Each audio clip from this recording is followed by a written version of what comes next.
प्रश्न 10 बेरोजगारी दर की गणना किस प्रकार की जाती है? भारत में वर्तमान बेरोजगारी दर कितनी है? उत्तर, बेरोजगारी दर की गणना बेरोजगारी दर के अभिप्राय श्रम बल में प्रति 100 व्यक्तियों पर कुल बेरोजगारी व्यक्तियों से है। बेरोजगारी दर बराबर बेरोजगार व्यक्तियों की संख्या बटे श्रम बल का आकार गुणित 100। भारत में बेरोजगार का दर 6 जुलाई 2022 को centre for monitoring Indian economy CMI द्वारा जारी किए गए आंकड़ों से पता चलता है कि जून 2022 में भारत में बेरोजगारी दर कुल श्रम बल का 7.8% हो गई।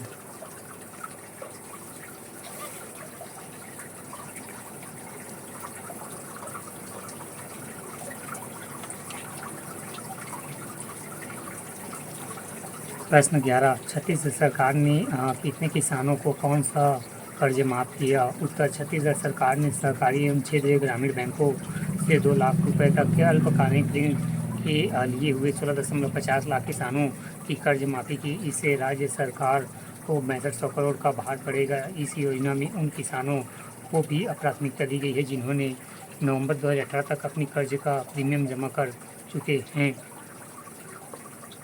प्रश्न 12, छत्तीसगढ़ सरकार द्वारा चलाई जा रही सखी योजना पर प्रकाश डालिए। उत्तर, भारत एवं छत्तीसगढ़ का प्रथम वन स्टॉप सेंटर सखी की स्थापना 2015 में रायपुर में की गई, जहां देश के अति संकटग्रस्त एवं किसी भी प्रकार के हिंसा से पीड़ित महिलाओं के विधिक परामर्श, चिकित्सीय सहायता एवं आवासीय सुविधा उपलब्ध कराई जा रही है। राज्य की कोई भी महिला निःशुल्क टोल फ्री नंबर 181 सहायता से लाभ उठा सकते हैं। प्रश्न 13, छत्तीसगढ़ में अनिवार्य प्रमुख अनुसूचित जनजातियों के नाम बतलाइए। उत्तर, छत्तीसगढ़ में 42 प्रकार के जनजाति एवं उसके 61 उपसमूह निवास करते हैं, जो इस प्रकार है। विशेष पिछड़ी जनजाति केंद्र सरकार की अबुझमाड़िया, बिरहोर, बैगा, पहाड़ी कोरवा, कमार राज्य सरकार की पांडो एवं भुजिया। अन्य प्रमुख जनजातियाँ गोड़, माड़िया, मुरिया, दुर्ला, हलवा, उराव, बिझूर, कोरकू, भतरा, भारिया, प्रधान, कंवर, मझवार, खड़िया, गदवा, खैरवार, परजा, अंगरिया, परदी, सौरा, सौता, पून, नागेसिया, धनवार, कोल आदि। खंड पिन। उत्तर की शब्द सीमा 100 अंक 8। प्रश्न 14, केंद्र सरकार के गैर कर राजस्व के स्रोत कौन से हैं? उत्तर, कर के अतिरिक्त अन्य सभी स्रोतों से केंद्र सरकार द्वारा प्राप्त की गई धनराशि गैर कर राजस्व कहलाती है। केंद्र सरकार के गैर कर राजस्व के स्रोत निम्नलिखित है। पहला, सार्वजनिक क्षेत्र के उपक्रमों से प्राप्त लाभ एवं लाभांश। दूसरा, शुल्क एवं जुर्माने से होने वाली आय। तीसरा, केंद्र सरकार को आंतरिक एवं बाह्य ऋणों से प्राप्त होने वाला ब्याज। चौथा, प्रशासनिक सेवाओं की बिक्री।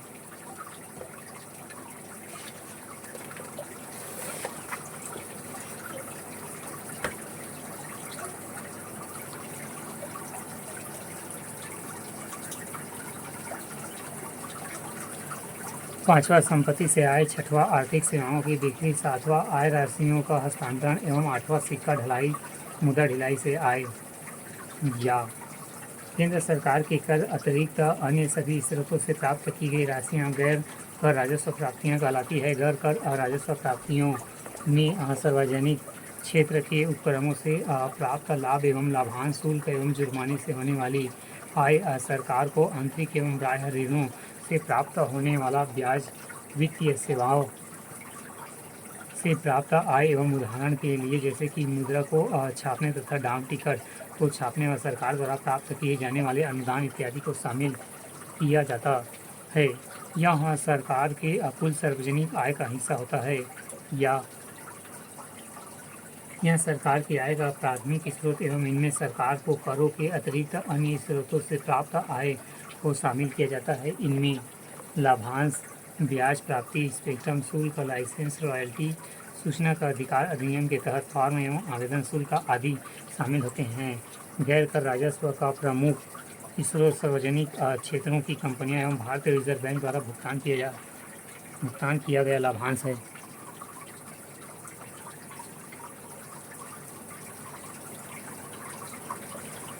प्रश्न 15, सार्वजनिक व्यय में वृद्धि के प्रमुख कारणों पर चर्चा कीजिए। उत्तर, सार्वजनिक व्यय, पब्लिक एक्सपेंडिचर एक्सपेंडिचर